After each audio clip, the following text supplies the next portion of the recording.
Hello po sa inyong lahat mga ka-crypto. Ako po si Pinoy Crypto Trader at sa video na ito ay atin pong pag-uusapan ang tungkol sa balitang ito kay sa Binance founder na si ZZ. Yan, siya po si Changpeng Zhao. Yan, may payag po kasi siyang sinabi rito na si Bitcoin ay traceable daw po. Traceable daw po ito. Yan, ibig pong sabihin ay pwede pong malaman yan kung saan galing yung mga Bitcoin. Ayan, kaya malalaman po yan kung galing ba sa iyo ito or kung kanino yung pinagmulan nito. Yan po ang ating pag-uusapan at mukhang ito ay isang hindi maganda or nakakabahalang balita. Ayan. Ayan, bago tayo magpatuloy, nais ko po munang bigyang linaw ang aking disclaimer kung saan ang nilalaman po ng video na ito ay hindi po ito isang financial advice. For education and information purposes lamang po ang layunin nito. Nais ko na rin pong magbigay babala na wala pong kahit anumang group chat ang Pinoy Crypto Trader. Ayan. Sabi dito ni Binance CEO, yan po, si Ginoong Changpeng Zhao. Ang sabi niya dito ay something that many crypto investor were ready to hear. Yan. Yung sinabi niya rito ay maraming mga investors daw ng cryptocurrency ay hindi handang malaman ang tungkol dito. Changpeng Zhao has been steering the conversational path.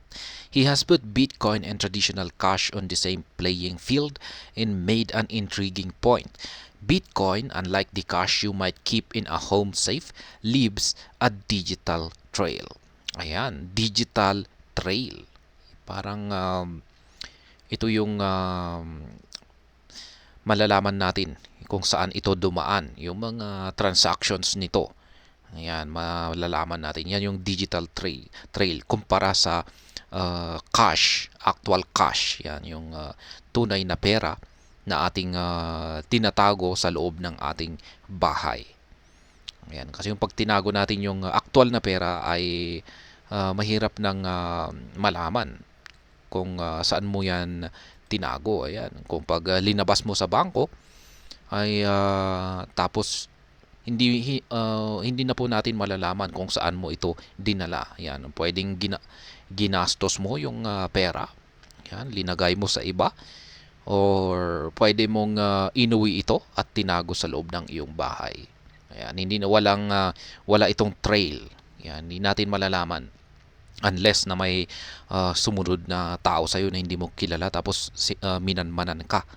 Yan, siguro pwede na ma-trace yung kung saan mo ilinagay yung pera mo, yung actual cash. Pero sino nga ba naman ang gagawa niyan? Yan, para bantayan lang kung saan mo pinunta or inilagay yung pera mo.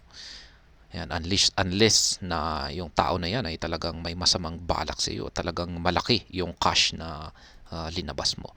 Pero pagdating dito kay Bitcoin, ayan, kay Bitcoin ay talagang meron itong iniiwan na digital trail. Kaya ayan po yung ikinababahala dito ni Ginoong Changpeng Zhao. Yan, maliit man yan or malaki ay nag-iiwan po yan ng trail. Yan.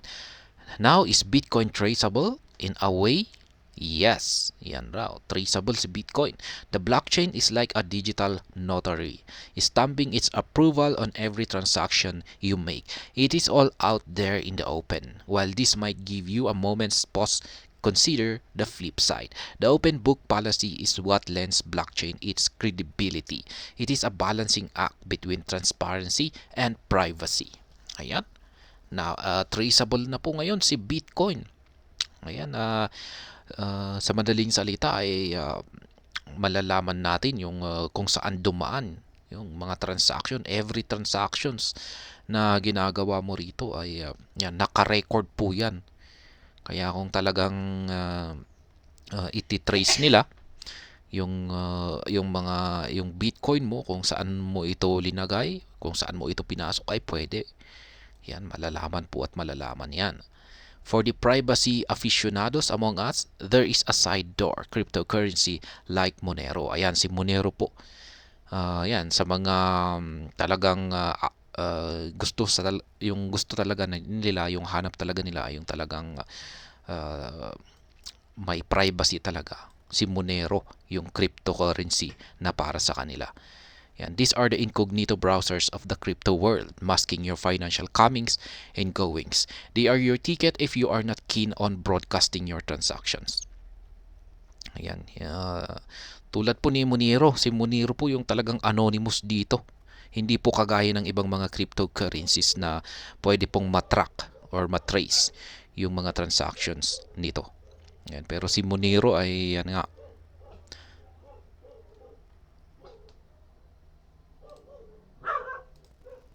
There are coin mixers, the crypto world equivalent of this guy's kit.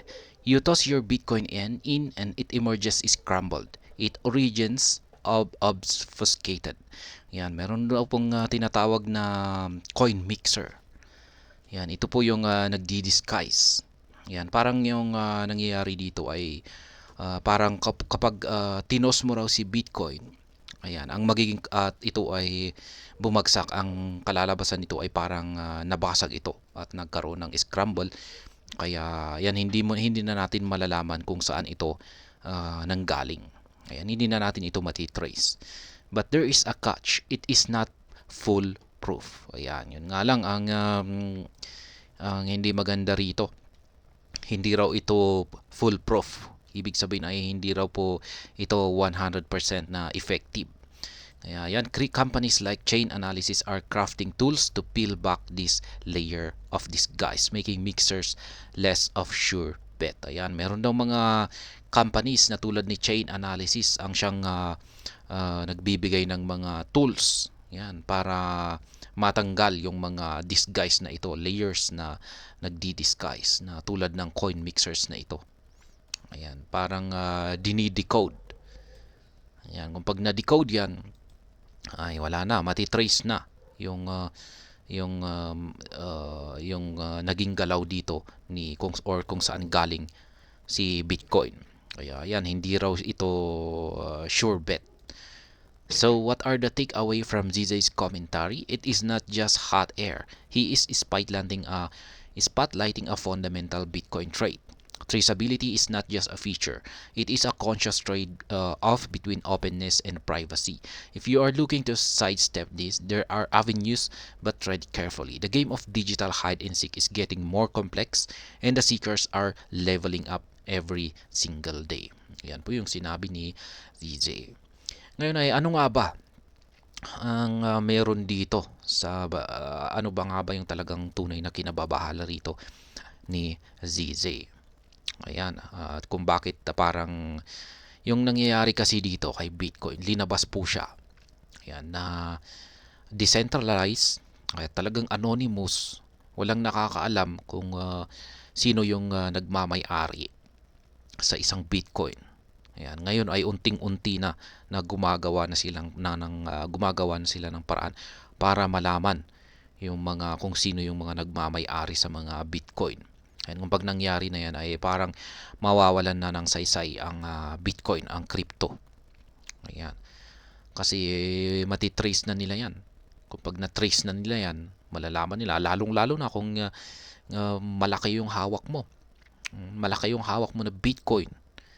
Yan, malalaman nila kung sino yung nagmamay-ari nito. Siyempre, kung pag nangyari yan, ay siguro hakabulin ka ng SEC. Ikaw yung target. Yan po yung mangyayari dito. Pero yan, ngayon ay mabuti naman at meron pa namang mga cryptocurrency na tulad ni Monero na talagang anonymous po talaga sila.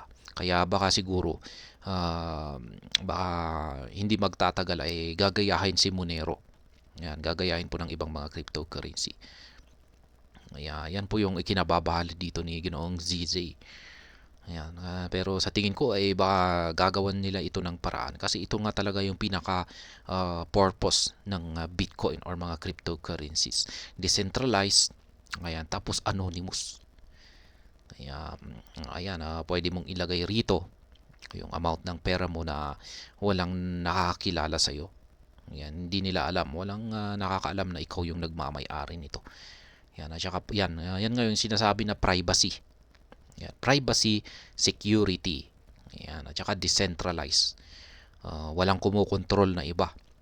Yan, kaya tinawag na decentralized.